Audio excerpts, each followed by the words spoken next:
Dala-dala ko pa din hanggang ngayon ang konsensya dahil sa mga kasalanan kong nagawa sa kanya. Iniisip ko ngayon kung kamusta na kaya siya. May iba na kaya siya? Yun na lang palagi ang katanungan sa aking isip. At sa tuwing naiisip ko ang bagay na yon, kusang bumabagsak ang mga luha ko sa aking mga mata. Nagiging stalker na din ako sa mga social media accounts niya at nakikigamit lamang ako sa mga katulong ng CP dahil sa gusto kong malaman kung anong status ng kanyang buhay ngayon. Pero wala akong makuhang balita mula sa kanya. Sobrang lungkot ng buhay ko ngayon kahit nariyan pa si Luke sa aking tabi para lang pasayahin ako. Pero nilukob na ako ng kalungkutan sa aking buong sarili. Hindi niya ako mauunawaan kahit sabihin ko sa kanya na tama na. Hindi kita kayang mahalin kahit magalit ka sa akin. Hindi mo makukuha ang pagmamahal na inaasam-asam mo. Masaktan man niya ako, at least alam niya at nasabi ko na sa kanya na hindi ko siya kayang mahalin. Dahil isa lang ang nagmamay-ari ng puso ko. Yun ay si Jeho. Narito ako sa sarili kong silid, nakaharap sa sariling salamin, habang tinititigan kong refleksyon sa salamin. Ang laki ng pinagbago ko sa physical. Lubog ang aking mga mata na akala mo'y may sakit ako. Umimpis ang aking pisngi, namamaga ang labi at higit sa lahat. Namayat ako ng husto. Napayuko ako at umiyak na naman. Minsan naisip ko na lang natapusin ang buhay ko, pero hindi ko magawa dahil nakasecured ang aking silid. May mga CCTV na pinakabit ang aking asawa para makita niya kung ano ang aking ginagawa sa loob ng kwarto kapag wala siya. Maaga siyang umalis ngayon dahil busy ito sa kanyang trabaho. Sa tuwing gusto niya akong kausapin, sa katulong niya pinapautos. Wala kasi akong CP o kahit na anong gamit na pwede kong gamitin para makausap ko naman ang pamilya ko. Kaya minsan ay lumalabas ako para makihiram ng CP kapag may pagkakataong makalabas ng kwarto. Nakakainip, daig ko pang presong nakakulong dito sa mansyon. Walang kalayaan. At dito na ako tatanda sa malaimpyernong mansyon na to. Napatayo ako agad sa upuan na parang may bumubukas ng pintuan. Pagkabukas ng pinto, bumungad doon sa pinto ang aking asawa. Akala ko nasa trabaho na ito, pero hindi ko akalain na hindi pa pala ito nakakaalis. Patungo siya sa kinaroroonan ko. Ang mga mata niya, sa akin lang nakatitig. Kinilabutan ako sa paninitig niya. Napahakbang ako dahil sa takot ko. Pero hindi ko inaasahan na bigla niyang hinaklit ang aking braso, kaya ako napasubsob sa kanyang dibdib. Mahigpit niyang hinawakan ang magkabila kong braso, at matamang nagkatitigan ang aming mga mata. Hindi ko maunawaan kung ano na naman ang kanyang problema. Luke, bitawan mo ako. Nasasaktan ako. Nanginginig na ani ko. Binitawan niya ang isa kong braso. Sa kanya naman hinawakan ang aking baba at bahagyang iniangat ng konti ang aking ulo. Handa ka na ba? Ibigay ang sarili mo sa akin, ha, Kyril? 1 taon na ako nag-antay at nagtiis. Hanggang ngayon pa ba hindi mo pa rin kayang kalimutan si Jeho? Matigas niyang ani. I'm sorry, Luke. Ilang beses ko na ba sinabi sa'yo na hindi kita kayang mahalin? Si Jeho lang ang mahal ko. Siya lang. Kaya wag ka nang umasa na mamahalin kita. Ani ko at bigla niya akong hinalikan sa aking labi at pinilit ko namang inilalayo sa kanya. Pero nakaramdam na lang ako ng pagpunit niya ng aking suot na damit at pilit niya rin tinatanggal ang saplot ko sa buo kong katawan. Iyak ako ng iyak kahit anong pagtanggi ko ay mas malakas siya sa akin. Malakas na itinulak niya ako sa kama nang matanggal niya na ang aking suot na damit at isang pajama. Tanging panloob na lamang ang natira sa akin. Napatakip ako bigla sa aking katawan habang siya'y isa-isa niyang tinatanggal ang kanyang black suit. Please, wag mong gawin sa akin to. Nanginginig na sambit ko na may kasamang pagluha sa aking mga mata. Bumangon ako at nagtungo sa dulo ng kama. Baluktot na umupo doon dahil sa takot ko kay Luke ay baka matuloy ang binabalak niya sa akin. Bakit, Kyril?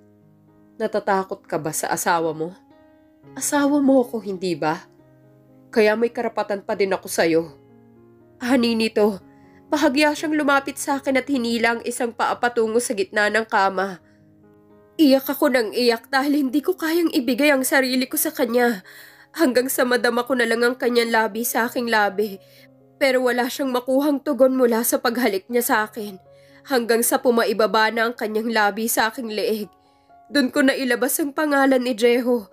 Kaya nakaramdam ako ng malakas na sampal sa aking pisngi nang banggitin ko ang kanyang pangalan. Umalis sa ibabaw ko matapos niya akong sampalin. Napabangon din ako habang sapo ang aking nananakit na pisngi. Wala kang kwentang asawa. Let's see kung anong mararamdaman mo mamaya kung sakaling malaman mo na lang ang totoo. Anin ito, magbihis ka na. Darating na yung mag-aayos sa'yo ngayon. Aalis tayo ngayon. May pupuntahan tayo mamaya. Anin ito, habang nagbibihis na siya ng kanyang damit. Hindi na ako nagtanong sa kanya. Sakalang kasi ako makakapasyal kapag isinasama niya ako sa mga event. Nang matapos na itong magbihis ay agad na lumabas na ito ng kwarto na walang lingon-lingon sa akin. Naiwan na lang ako dito sa kama na umiiyak. Dama ko pa rin ang matinding pagkaba sa aking dibdib. Kamunti ka na may mangyari sa aming dalawa. Pero salamat pa din dahil walang nangyari sa aming dalawa. Kahit mapagbuhatan pa niya ako ng mga kamay niya.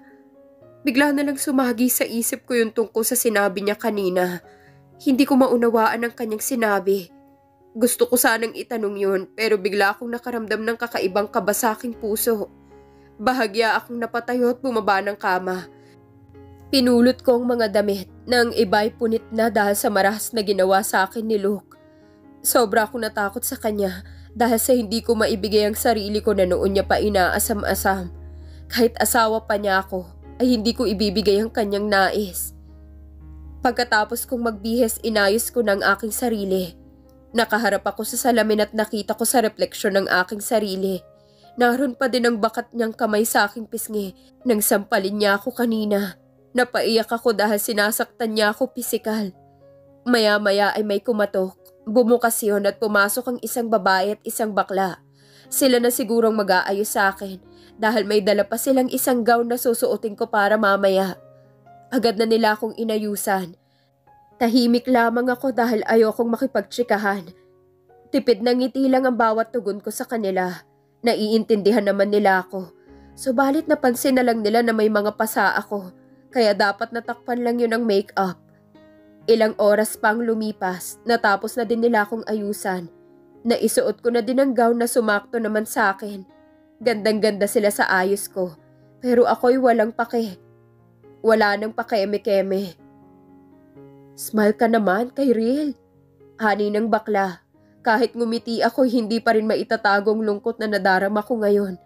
Pagkalabas ko ng kwarto, naroon na si Luke sa may hagdan. Naghihintay siya doon. Walang tapong tingin nang makalapit ako sa kanya. Hinapit niya ako sa bewang at sabay na bumaba ng hagdan. Are you excited today, love? Tanong niya. Paalis na kami ngayon at patungo sa event.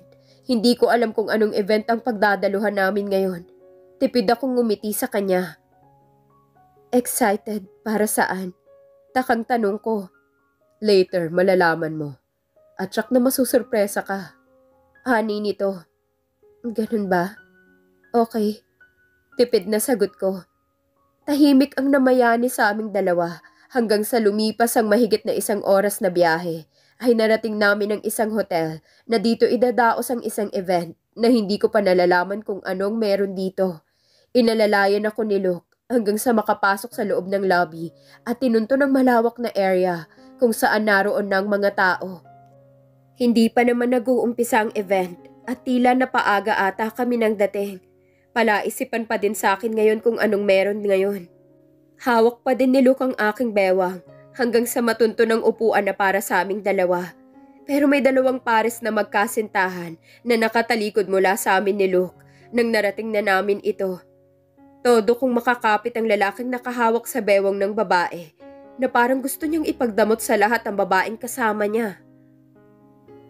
Dea, tawag ni Luke sa babae. Lumingon ang 2 magkasintahan. Nabato na lang ako sa kinatatayuan ko dahil si Jeho ang kasama niya. Nakangiti lamang siya sa kanyang kasintahan habang walang pakiramdam ang mga mata niya para pansinin ako. Ang sakit sa dibdib dahil may iba na siya. Ito ba yung sinasabi ni Luke sa akin? Parang gusto ko na lang na itigil na lang ang paghinga ko para hindi ko na maramdaman ang sakit dito sa puso ko. Oy, pinsan, kamusta? Nakangiting ani ng mistisang babae. Ang ganda-ganda niya, pero hindi ako makapaniwala na si Jeho ang kasintahan nito. Iniiwas ko ang aking paningin mula sa kanilang dalawa dahil hindi ko kayang tingnan ang aking mahal na masaya siya kasama ng iba. Napapalunok na lang ako dahil may gusto akong pigilan sa aking mga mata na parang gusto nang bumagsak. Ang sakit kasi, sobrang sakit sa puso dahil habang palihim ang pagsulyap ko kay Jeho, parang dinudurog ang aking puso ng paulit-ulit dahil hindi ko makita sa mukha niya na nasasaktan siya. Naka-move on na ba siya? Ganun na lang ba kabilis sa kanya nakalimutan ako? I'm fine. By the way, this is my wife. She's Kyril. Pagpapakilala nito sa akin. Iniabot niya ang kanyang kamay sa akin at kinuha ko naman yun. Hi, I'm Dea. Nice to meet you, Kyril. Nakangiting anay nito at sabay kaming bumitaw ng mga kamay namin. By the way, gusto ko sanang ipakilala sa inyo ang aking fiancé. Natutuwang ani niya. Hindi ko na siya ipapakilala sa iyo, Luke, dahil kilala mo na siya. Kay Kyril na lang, okay? By the way, Kyril, this is Jeho, my husband-to-be. Honey niya, hinabot niya ang kamay nito na may ngiti sa kanyang labi. Ayoko sana yung tanggapin pero kusa na lang kumilos ang aking palad hanggang sa una akong bumitaw. Dahil nakaramdam ako ng lamig sa kanyang kamay. Wala na yung dating init na dati ay iyon ang nararamdaman ko sa kanya nung nagmamahalan kaming dalawa. Tila wala nang ang pagmamahal sa akin si Jeho. At tuluyan na niya akong kinalimutan ng kanyang puso. Napatingin na lang ako sa kamay ni Jeho na nakahapit sa bewang ng kanyang fiancé habang abala ang dalawang magpinsan sa kanilang usapan. Ayoko na silang tingnan dahil sobra akong nasasaktan ngayon habang si Jeho ay nakangiti lamang ito sa kanyang fiancé. Oo, naiinggit ako. Nagsiselos at higit sa lahat gusto kong sumigaw para maalis ang nakatarak na kutsilyo dito sa puso ko.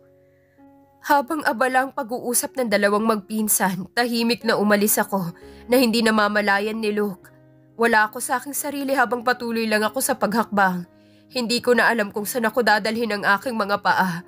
Gusto ko lamang mapag-isa para mailabas ko lamang ang hinanakit dito sa aking puso. Napayakap na lang ako sa sarili kong katawan nang madama kong malamig na hangin na dumapo sa aking balat. Hindi ko napansin na dito ako dinala ng aking mga paa. Nasa rooftop na pala ako ngayon nag-iisa. Dito'y pwede ko nang ilabas ang lahat ng hinanakit dito sa puso ko. Pwede akong sumigaw at pwede din akong umiyak hanggang sa gusto ko. Total wala namang makakakita at makakarinig sa akin. Matagal akong narito hanggang sa bigla ang pagsakit ng aking puso. Para itong tinutusok-tusok ng paulit-ulit. Hindi ako makahinga dahil patuloy lamang itong sumasakit. Minsan titigil pero naging sunod-sunod na ang pananakit nito. Napagod din ang puso ko dahil walang tigil ang aking paghikbi. Lalo na't ramdam ko ang lahat ng hinanakit. Jeho, mahal na mahal pa rin kita. Sigaw ko rito na may kasamang pagluha sa aking mga mata. Gusto ko na sanang itigil ang pag-iyak dahil pakiramdam ko ay sumasabay itong puso ko na may kakaibang pagpitik nito. Hanggang sa hindi na komportable ang aking paghinga. Dahan-dahan akong naupo sa semento.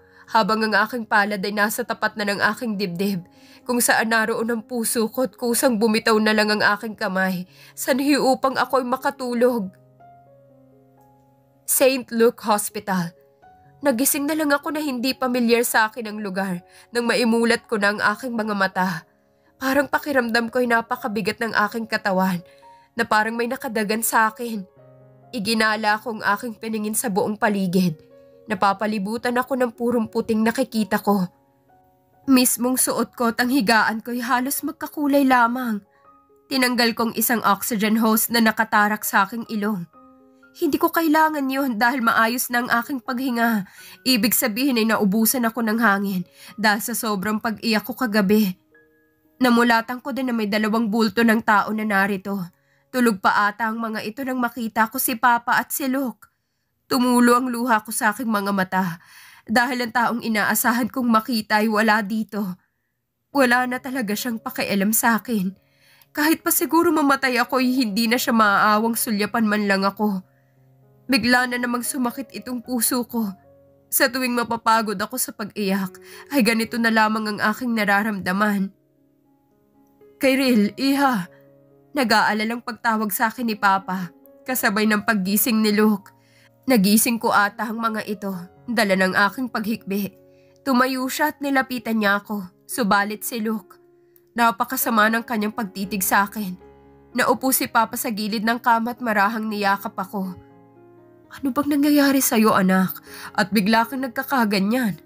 Namamaos niyang ani. Hindi ako pwedeng sumagot kay Papa dahil nariyan si Luke na nakikinig. Ayokong malaman niya na si Jehong dahilan ng aking hinanakit kaya ito nangyari sa akin. Wala po ito, Papa. Napagod lang po ako. Pagsisinungaling ko sa kanya. O siya, kumain ka na muna. Mukhang namayat ka na ng husto. Hindi ko alam kung wala ka bang ganang kumain. Hani nito. Sige po, kakain na po ako. Matuwid na sagot ko. Ganito kami palagi mag-usap ni Papa. Walang sumbungan na nagaganap dahil nariyan si Luke na nakabantay sa amin. Parang wala na kaming kalayaan sa mundo. Ang mga anak ko, namimiss ko na din sila. Pinigilan kong huwag umiyak at baka sumama na naman ang aking pakiramdam at baka masaktan na naman ako ni Luke. Hindi alam ni Papa yon. At kahit magsumbong ako ay wala siyang lakas ng loob para lumaban. May sakit pa naman si Papa at ayokong mawala siya dahil siya lang ang pamilya kong inaasahan na mag-aalaga sa mga anak namin ni Jeho. Mabuti at hindi pa alam ni Luke na may anak kaming kambal ni Jeho. At kung sakaling malaman niya ay baka ipatapon lang niya ang mga anak ko sa malayong lugar. Yun ang kinakatakutan kong mangyari sa mga anak ko. Ubusin mo mga pagkain, Kyril. Magpalakas ka, okay? Ani ni Luke. Peking ngumiti ako sa kanya. Mas mabuti pang nakikita mo akong ganito kaysa makulong ako sa malaimpyerno mong mansyon. Sa loob-loob ko, ayoko na talagang bumalik sa mansyon. Dahil nagkakasakit lamang ako dahil sa kalungkutang nadarama. Nang matapos kong kumain, nagpahinga na lamang ako. Kahit kumain man ako, parang walang lakas ang aking katawan. Wala si Luke ngayon dahil kakaalis lang niya. Pero saglit lang ay narito na naman siya sa silid. Nakangiting tinungo niya ako mula sa higaan ko habang si Papa ay nagliligpit ng aking mga gamit. Prepare yourself at aalis na tayo. Yun lang ang sinabi niya. Gusto ko pa sana magstay dito. Dahil ayoko sa mansyon niya kung ikukulong niya ako. Luke, uuwi na ba tayo sa mansyon?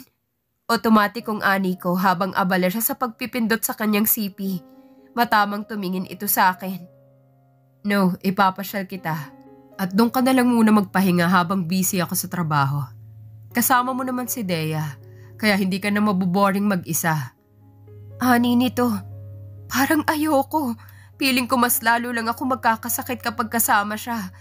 Handa na kami sa pag-alis. Nariyan ang helicopter na pagsasakyan namin. Kakaalis lang din ni Papa na hindi man lang kami nakakapag-usap ng maayos. Mahigit 1 taong ko na ding hindi nakakausap ang mga anak ko, lalo ng mga kambal ko. Ayoko magtampo sila sa akin.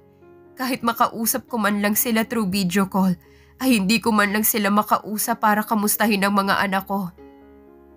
Tahimik ang namayani sa amin habang kami nakasakay sa helicopter.